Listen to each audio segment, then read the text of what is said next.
Hello friends. So in our next lecture, we will be now seeing the seismic waves.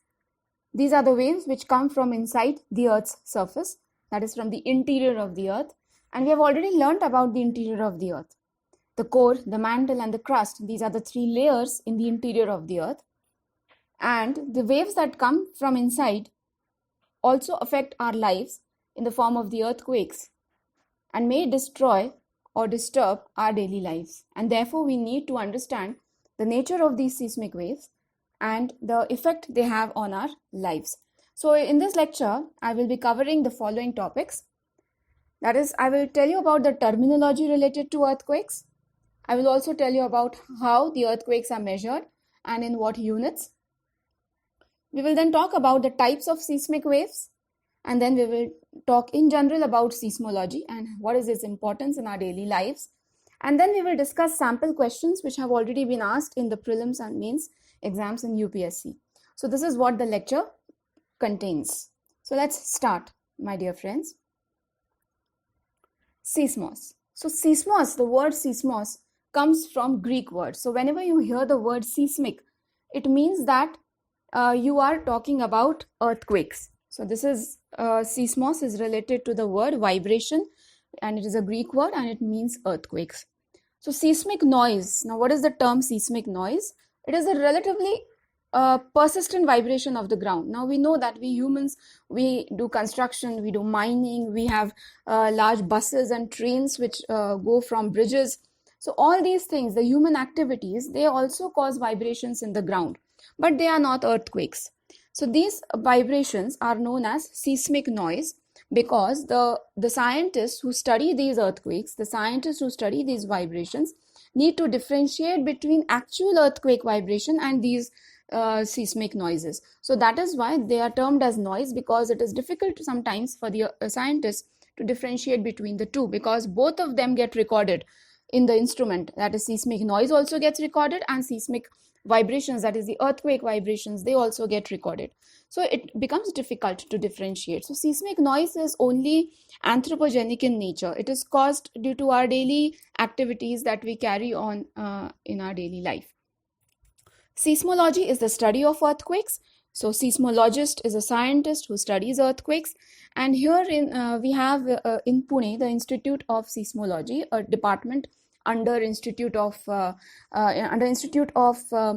Meteorological Department, Indian Meteorological Department, IMD, the institute which is responsible for our daily meteorological observations and daily forecast of weather.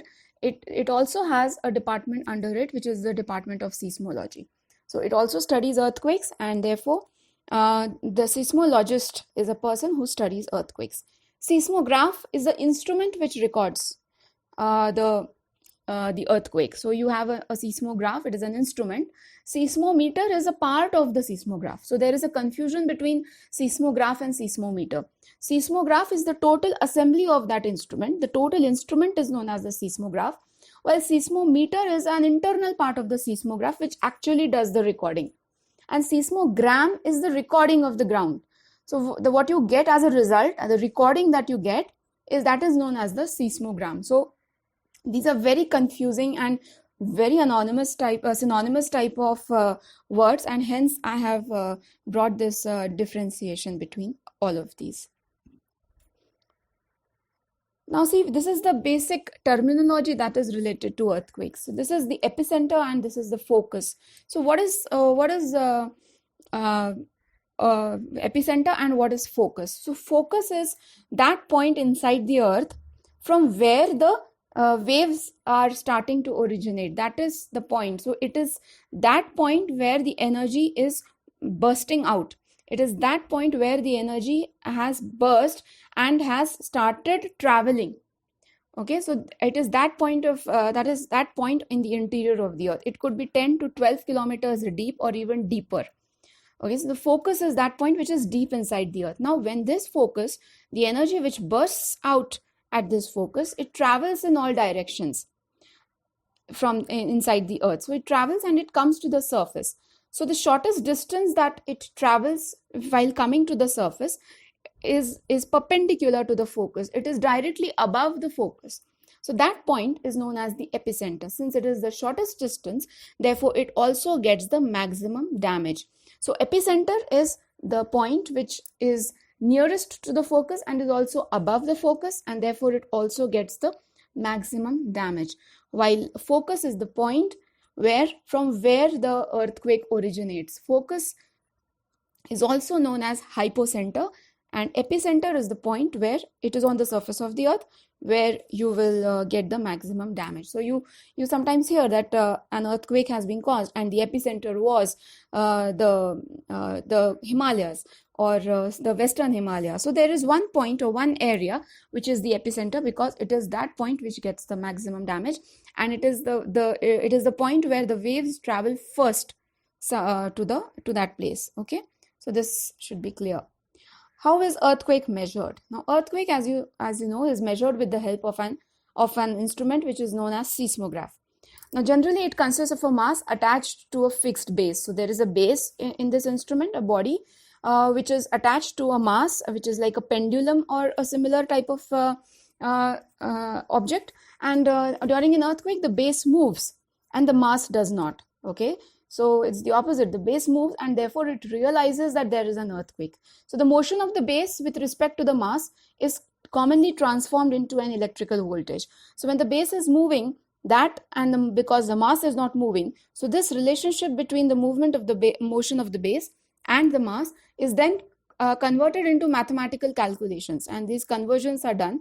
And this convergence is recorded in the form of a graph on a paper and a pen, which is kept rolled onto the mass. So it records the vibration. So I'll show you how a seismograph looks like. Now this is all very much electronic.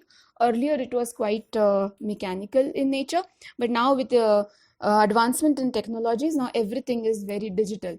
So this is how a seismograph looks like. You can note the graph paper over here. You can see this graph paper here. So this graph paper is where these recordings are made. So the waves get recorded over here, and this is how an earthquake gets recorded.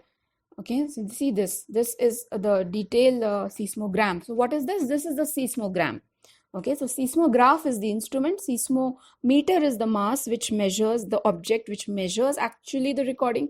And seismogram is the reading of those recordings. This is known as a seismogram. In totality, when you have all the readings of the earthquake, where you have time in seconds and the intensity, the magnitude of the earthquake, and for how much time it has come. So all that reading is known as the seismogram. Now, how do you locate the epicenter? How do you come to know from where has the earthquake come? How do you come to know that? Because the earth is a vast interior. You know how the interior of the earth is. So how do you come to know that the earthquake has come from a specific point? So for that, there are various, again, as I told you in the interior of the earth lecture, indirect evidences are there. So similarly, we have some indirect sources of information which we use for this. Of course, we have the seismograph to measure the earthquake and we use it, of course. But then still, what is the nature of the characteristic of these waves? That is also very important to know. For example, energy is released from an earthquake. You know, when the earthquake comes, there is a lot of energy that is released inside the earth. So the density of the rock, okay, now the earthquake, when it strikes, the energy has to travel from that point where the earthquake has started to the surface of the earth. So this traveling takes some time, maybe in seconds or a minute, not more than that generally. So this travel time for seismic waves is dependent on whether it takes more time or it takes less time on the density of the rocks that they travel through. They have to come from a point in the interior to the surface of the earth, right? So in between, they have to pass a layer of the density of rocks. So this density of rocks will affect. If it is high density, rocks are very high, very highly dense, then the waves will move fast. And if they are very low density, then waves will move slow through low density rocks. So this is very important for you to remember. And of course, because of the different nature of the waves, we'll see that later on, all waves do not reach at the same time. So this difference in reaching the time is used to track the time, duration, and epicenter of the earthquake. So we come to know how much was it recorded, for whether the earthquake came for 1 minute, whether it came for 14 seconds, whether it came for 20 seconds. So we can record this time because of the differences in the time taken by the waves to reach the surface of the earth. Okay, and when an earthquake strikes a place, the difference in the timings of the waves are recorded. So at the seismological station, at the observatory station where seismographs are placed, these recordings are made by the instrument and the people there, and therefore when the earthquake strikes, you know the difference in the timings of the waves, and then with that help, you know the epicenter. So what exactly the seismograph does, it detects ground movement and it calculates the location of the epicenter. So it records arrival of different seismic waves. For example, if there is a seismological station, say S, then it will record the arrival of the different seismic waves, P wave or S wave or L wave, whatever these waves are. So they will note it, and then interval of the time difference between that will be recorded, because that is a function of the distance that the waves have traveled. Okay, so with the interval time that they take, it means that they have traveled longer distances, or they have traveled different types of rocks, and they have crossed the different densities, rocks having different densities. So this is done by the seismograph, and it requires at least 3 seismographs to locate an earthquake. So just one earthquake seismograph or one earthquake recording station is not enough. We need data from at least 3 different seismological stations to record and to know where the epicenter, or where is the focus of the earthquake. So epicenter and focus both can be known, but it at least requires 3 seismographs. But now in today's normal practice, all these are done using computer models. So these computer models are already made by the seismologists and computer scientists in coordination with them, and so the locations with an accuracy can be known, and as soon as the earthquake gets recorded, we all have the data of its magnitude, of its timings, and for how much time it came, whether it came for 20 seconds, whether it lasted for 1 minute. All these information we have because of the updated technology that we have now, and because of the different computer models that are used in this. Now, you know that the earthquake, an energy is released. When an earthquake happens, there is a lot of energy that is released. So these waves that come, that constitute the earthquake, they are transmitted through the rock. I've told you this. Now this energy is felt by the people at the surface, like people like us. So when an earthquake comes, we face it. We feel that, yes, the ground is shaking. So that is what? Why do we feel that the ground is shaking? Because we are facing the energy. So this is the form of energy that we face, and therefore we feel the energy that is there when the earthquake strikes. So there are 2 words which we need to understand when we are studying about earthquake. One is magnitude and the other is intensity. I would like to highlight this point here, that magnitude and intensity are totally different things. And many times I read in newspapers, and even big newspapers are confused between these 2 terms. They say that an earthquake of intensity 6.7 has struck. So this is not correct. It is the magnitude that tells you about 6.7 or 8 or 9. So magnitude is actually the amount of energy that is released. Magnitude tells us about how big the earthquake was, how large energy was released in that earthquake. On the other hand, intensity tells you about the effects it has had on humans. So intensity is a measurement of its effect on humans, while magnitude is the amount of energy that is released, and on that basis how much ground has moved. So more energy means more ground movement. There will be more motion in the ground, so magnitude will be greater. So the amount of ground motion is calculated by magnitude, and it is done in a scale called the Richter scale. Okay, and it ranges from 1 to 10. We will study about it. And intensity is dependent on how much loss the humans have occurred, because we have to face the earthquakes. So we lose people, we lose a lot of buildings come down, bridges come down, sometimes roads they get cracked from between. So all this effect, there is a scale on which we can number this effects. More damage means more on the scale, less damage means less on the scale. So intensity is defined by effect on humans and not on the amount of energy that is released. Magnitude is for the energy released. More energy, more ground motion, and therefore higher will be the Richter scale. So let's see all this in detail now in the next slide. Richter magnitude scale. So Richter scale is measured is used for measuring magnitude and not intensity. Please remember this. So Richter scale measures magnitude and it is logarithmic in nature. You know about logarithms, you know about log. It has the base of 10. So log means, it means that when I say that earthquake of magnitude 4 has struck, it means that it has caused 10 times more ground movement than the magnitude 3.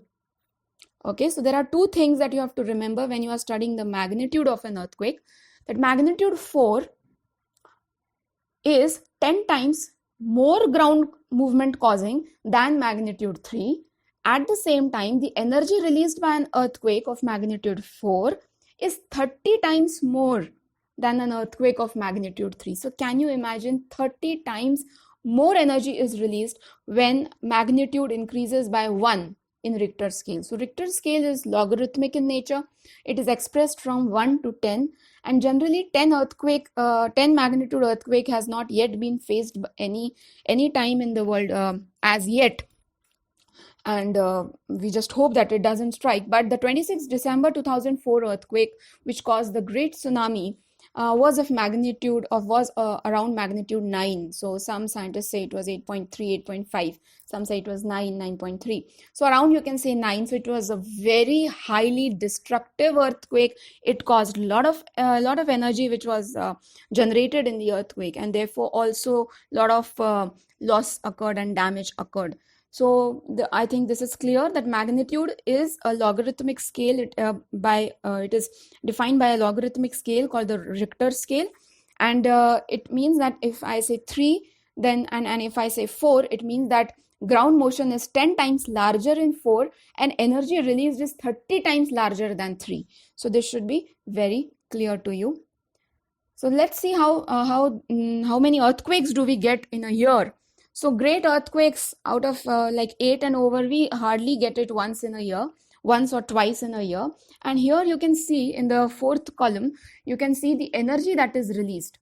See this, it is released in ergs, which is again a unit of energy. See the amount of energy, the degree of energy that is released. It is so much a high energy that is released, and we face, and therefore these earthquakes which are over magnitude of 8 are really very, very, very destructive. Then some major earthquakes like in the magnitude of 7 to 8, they occur only 18 on an average. Now this is an average, okay? This doesn't mean that they will come. It is just a recording. It is just based on the statistics that we have been collecting over the years for the past 100 or so years that we have. So strong earthquakes like 6 to 7, they are 120 in number. Moderate earthquakes, we have around 800 earthquakes per year. And light, very light, 4 or 4.9, so only 6,200 earthquakes. So, and very minor ones, 3.9, they are hardly felt, 49,000 in number. And very minor, less than 3, they are about 1,000 per day. Now this is not about year, but this is per day. So very minor earthquakes, less than 3, keep coming every day, and you feel, and you may not feel those vibrations actually. And even below that magnitude, that is hardly from 1 to 2, you get around 8,000 earthquakes daily. Okay, so you cannot just imagine how many per year, but this data shows you how many earthquakes may come on an average in a year. Okay, so very rare earthquakes like 8 and over, but they are very destructive. And on the other hand, we have some minor ones which are not very destructive. But this is not about destruction. This magnitude Richter scale is only about the amount of energy that is released. Okay. Earthquake intensity. So this measures the impact of an earthquake on humans and its associated activities. So humans and offices, buildings which have collapsed, bridges which have collapsed, how many people have died, how many crores of rupees have been lost as an economic loss. So all these local factors are considered when you tell about the intensity of the earthquake. So each country can have its own intensity description, wherein you describe how many humans have you lost, and how much of economic loss has been occurred. So this is a scale which uses Roman numerals from 1 to 12, where 1 means not felt, so hardly humans may feel it, and therefore hardly there would be any loss. And 12 is nearly total damage, where whole city can get destroyed or whole region can get destroyed, where almost all humans can be wiped out in the earthquake, can just be buried inside the earthquake in under the debris. So 1 means not felt, and 12 means total damage in the area. So this is the intensity scale. It is known as the Mercalli scale, and now we will see how it is represented. So this is the modified Mercalli intensity scale. So you have 1 and you have 12. Here I have only taken till 10. You can just imagine how higher it can get till 12. So generally shaking, you can see here shaking. Second column shows shaking, and third column shows damage. So not felt, and not felt except by a very few. So few people may feel it, or it may not be felt, and its intensity means its impact is almost 0. So there is no loss, people have not felt the earthquake, and there is no loss also. And then some people, second one is like some people may feel on upper floors. So not the lower floors, but the upper floors in the buildings may feel it. So real damage starts when something like the fifth scale happens.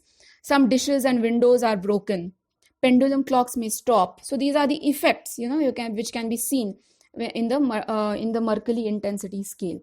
So by the time you get the 6th scale, it is very strong. It is felt by all.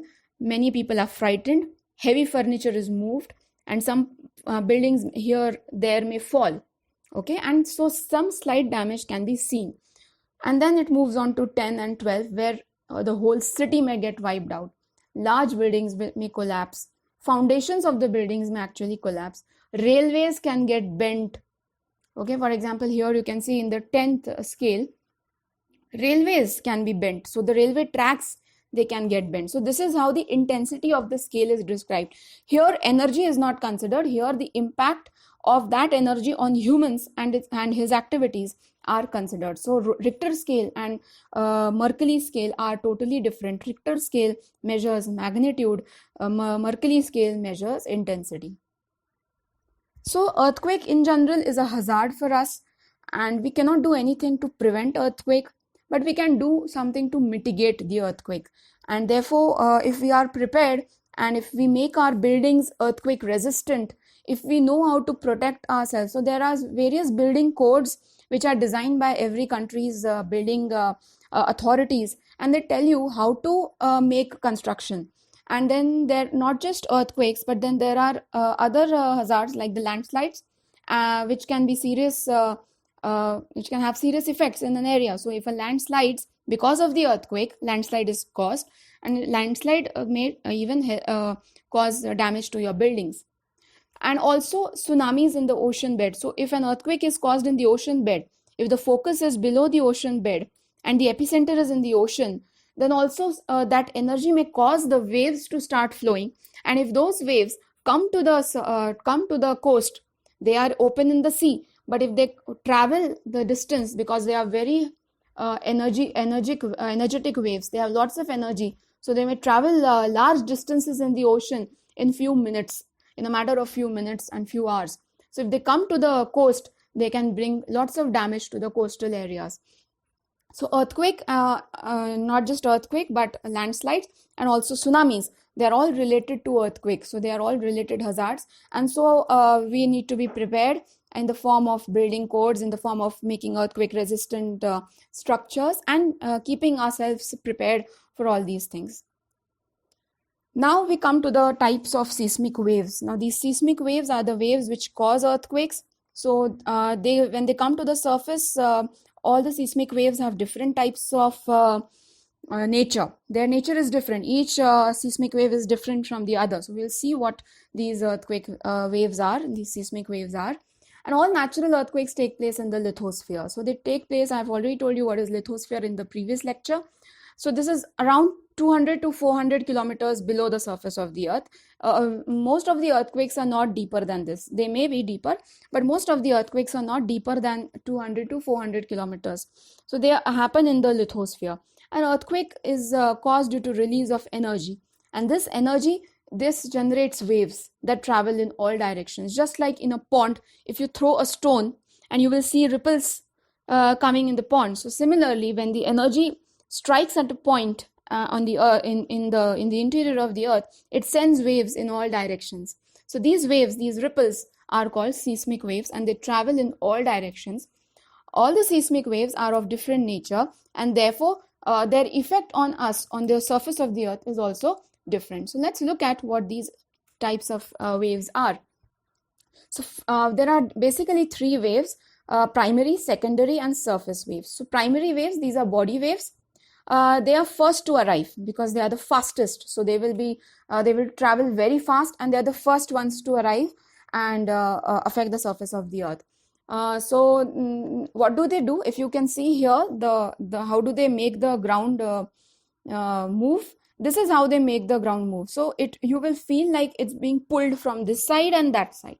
From both the sides, the ground will feel as if the ground is being pulled in both. It's being stretched. So the ground squeezes and stretches. So there is compression and there is pulling, tension. So this type of pulling and tension is caused by primary waves, and primary waves can travel through solids, liquids, and gases. So when they come from the interior of the earth, they travel through all these three types of medium.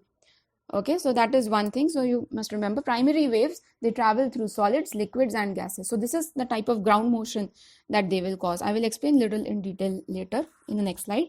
Secondary waves, so they are the second to arrive. So after the primary waves arrive, these waves come. They are little slower than the primary waves, and ground motion is perpendicular to the direction of wave travel. So if the wave is traveling in this direction, see this, if the wave is traveling in this direction, ground motion will be perpendicular to it. So you can see a T forming. Okay, so the wave is going this side, but the ground will move like this. So this is perpendicular to the wave, to the direction of wave travel. So in secondary waves, this is what the ground motion happens. So if you feel that you're moving forth and not longitudinally, but you're not in left and right, but you're moving north and south, then that type of motion is caused by secondary waves. And an interesting thing about secondary waves is that it travels only through solids and not liquids. So if you remember the interior of the earth, the structure of the interior of the earth, we have a part of the mantle which is solid and a part of the mantle which is liquid. And also in core, we have liquid core and we have solid core. So secondary waves will only travel through solid parts and it will not travel through the liquid part. So if it comes, if it is generated from deep inside the earth, and if it has to travel a liquid layer, it will not travel, it will stop. But if it has to travel and cross a solid layer, it will do that and it can come on the surface of the earth. And therefore, because they have to, they don't travel through all the mediums, therefore they are a little slower, and primary waves, they reach first than the secondary waves. And the third one is the surface waves, which travel along the earth's surface. So they are parallel to the earth's surface, and they are the last one to arrive. They are the slowest, and they make the ground move like a roll, like ripples on a pond. So this is how the action of the ground will be because of the surface waves. See this is like a, so you will feel that the ground is rolling, and this is caused because of the surface waves. So these are the effects of these waves on the ground motion. The way the ground is moving, you can tell what type of waves have been instrumental in bringing this earthquake to your part of the world, in your area. So these are the three waves, and this is what happens when you have the primary waves. So they squeeze and stretch in the direction of the wave travel. So they are parallel to the wave travel. they are in the same direction as the wave travel, and they are pulled and pushed in the same direction. In secondary waves, the ground movement happens in perpendicular to the wave travel, direction of the wave travel. So if a wave is traveling in this direction, the ground will move in this direction. So there is a T-like picture formed when secondary waves strike the Earth's surface. And in the case of surface waves, the ground moves like it is rolling. The ground will move in a rolling direction, in a wave-like direction. And this is the effect of the surface waves, which are the slowest. But sometimes these surface waves can be the most destructive of all. Okay, I'll just show you the effect through some diagrams. See this P diagram, which I told you happens in the direction of the waves of the travel. So they can cause the ground to buckle. So see, this is a road and these are some poles, electric poles. And see what has happened. It is moving in the direction of the wave, and therefore the roads may break like this. Okay. What happens in the case of S waves, that is the secondary waves? See this is the wave direction. This is the wave direction, and the ground is moving like this. So it is coming up and down. It is shaking up and down. So when an earthquake comes, if you feel that your ground is shaking up and down, it is happening due to the surface waves. Okay. And then the third one is the L wave, or the longitudinal waves, or the love waves. They're also known as love waves or longitudinal waves. Then that may happen, and it may, because of the rolling effect. So this is the direction of the waves, but the ground will roll, and because of this rolling, it will be like this. It will roll like this, and therefore the side to side it can and damage the foundations of the buildings. Because it rolls like this, then it can damage the foundations of the buildings. So this is all about the types of seismic waves. Now, why do we study all this? Now, what is the impact of these waves on our lives? So depending on these waves effects, and we have already studied the Richter scale and we have already studied the Mercalli scale. So on that basis, if we come to know what type of interior we are living in, what is the crust, what is the characteristic of the crust below us, what is the characteristic of the mantle below us, what type of waves can come to us, and what is the magnitude of the earthquakes that generally strike us, and what effect can they have on us. On that basis, on the geology, on the past geology of our area, and on the basis of the earthquakes that have occurred in the past, we can divide our country or our area into seismic zones. So this division for India has already been carried out by the Bureau of Indian Standards, and it has grouped the country into 4 seismic zones. So the 4 seismic zones start from zone 2 itself. Okay, so there is no part in India which is zone 1, because there is no part in India which is totally safe from earthquakes. So there is no zone 1. So the zoning starts from zone 2 itself. So zone 2, zone 3, zone 4 and zone 5. So this is based on the intensity of the earthquakes and the magnitude of the earthquakes that have happened in the past. So who is in the zone 5? So it is seismically the most active region. Okay, and zone 2 is the least. So zone 2, if you are living in the zone 2, then you are comparatively safer with respect to the earthquakes. But if you are living in the zone 5, then you are vulnerable to the earthquakes, and you need to be very prepared, and you also need to be living in earthquake resistant buildings, and you must follow the building codes which have been prescribed by the building code, National Building Code of India. So that is why these zones have been made on the basis of the seismicity in that area and all the earthquakes that have occurred in the past, and the tectonic setup of our region. For example, the Himalayas, they are still building up. They are the young fold mountains. So the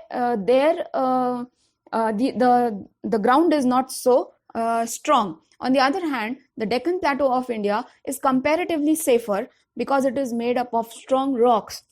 Okay, so if you understand the interior of those parts, then you will be able to understand why an area is under seismic zone 2 and why an area is under seismic zone 5. So the seismic zones in India is very important to understand. Now let's see which parts are in zone 5 and which parts are in zone 4, 3 and 2. So zone 5, it mainly comprises of the northeastern India And if you see the list of earthquakes in India in any year, you will find most of the earthquakes have occurred in these regions. So it is mostly the northeastern India, parts of Jammu and Kashmir, Himachal Pradesh, Uttaranchal, parts of Gujarat, parts of North Bihar, and Andaman and Nicobar Islands. So these are the most vulnerable, most susceptible to earthquakes, and they do face earthquakes, at least 3 to 4 earthquakes, and a big one every year. Okay. Then we have the zone 4, which covers remaining parts of Jammu and Kashmir and Himachal Pradesh. Delhi comes in zone 4, Sikkim, northern parts of Uttar Pradesh, Bihar and West Bengal, parts of Gujarat, and small portions of Maharashtra near the western coast, and Rajasthan. So these are the areas which surround the zone 5. They are not as susceptible as the zone 5, but they are still under risk, and so they are under zone 4. Zone 3 is comparatively very safer than the zone 4 and zone 5, but it doesn't mean that it doesn't experience earthquakes. It does experience, but the magnitude of the earthquakes is not very high in these regions. It comprises of Kerala, Goa, Lakshadweep Islands, some parts of Uttar Pradesh, Gujarat, West Bengal, parts of Punjab, Rajasthan, Madhya Pradesh, Bihar, Jharkhand, Chhattisgarh, Maharashtra, Orissa, Andhra Pradesh, Tamil Nadu, and Karnataka. And zone 2 covers the remaining parts of the country. And let me tell you, there is hardly any place in India where there is no earthquake prone, which is not an earthquake prone area. So there is this map which I can show you, and you will come to know this map is the earthquake hazard map of India. So here the past earthquakes have also been mapped, and you can see that in this map that the earthquake zones are very clearly built. So even for exam purpose, this map will be helpful to you for location wise also, and also for understanding which parts of India are more vulnerable to hazards. Now, why do we study this seismology? What is the importance of seismology?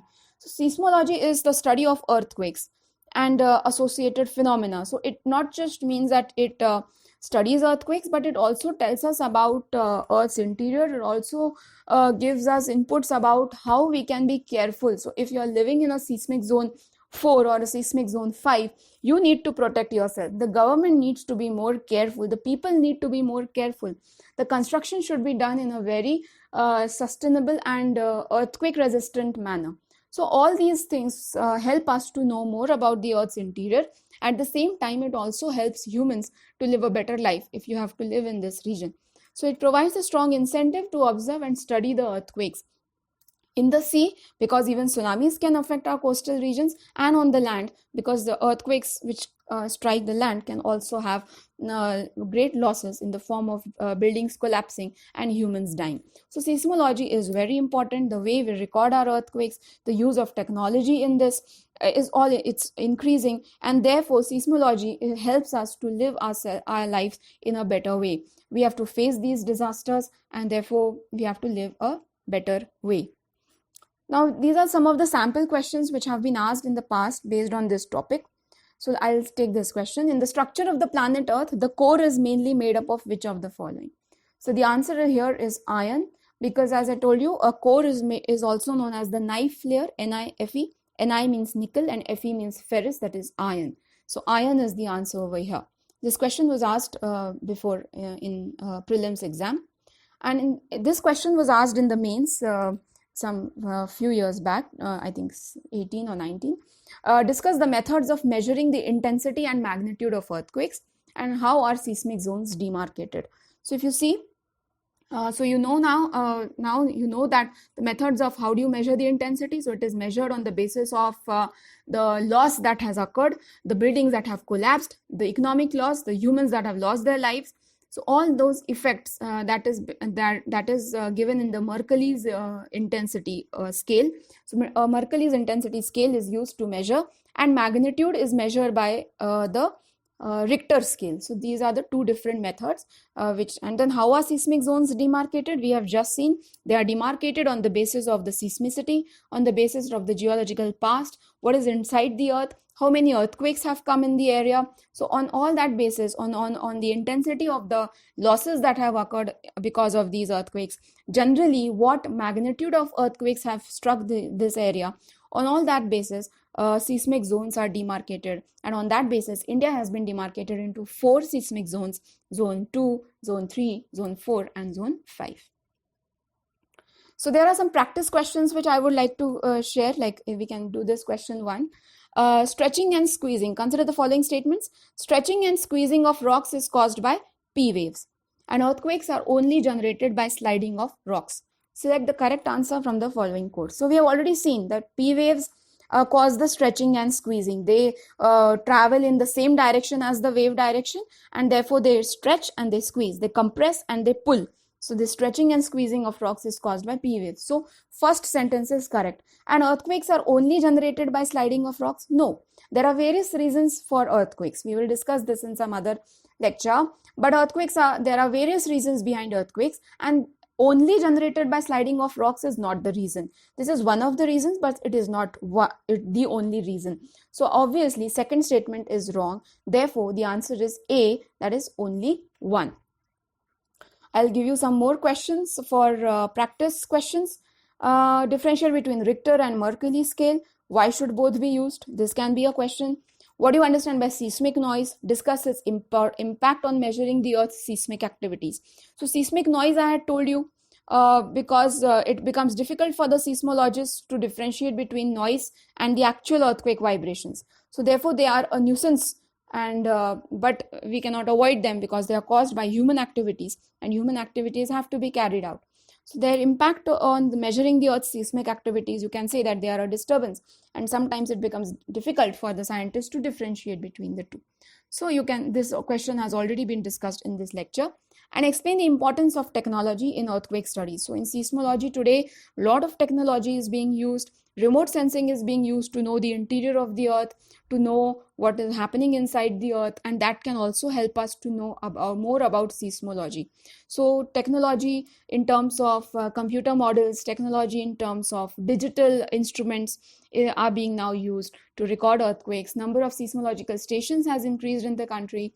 So all these things are now happening because of technology. So I think you can satisfactorily answer this question. So these are some of the practice questions which I think go with this topic. So today we have discussed seismic waves, and we have discussed earthquake related hazards, importance of seismology, various terminology related to earthquakes, and we have also discussed some practice questions and some past questions. So thank you for your attention, and do watch the next part. The link is in the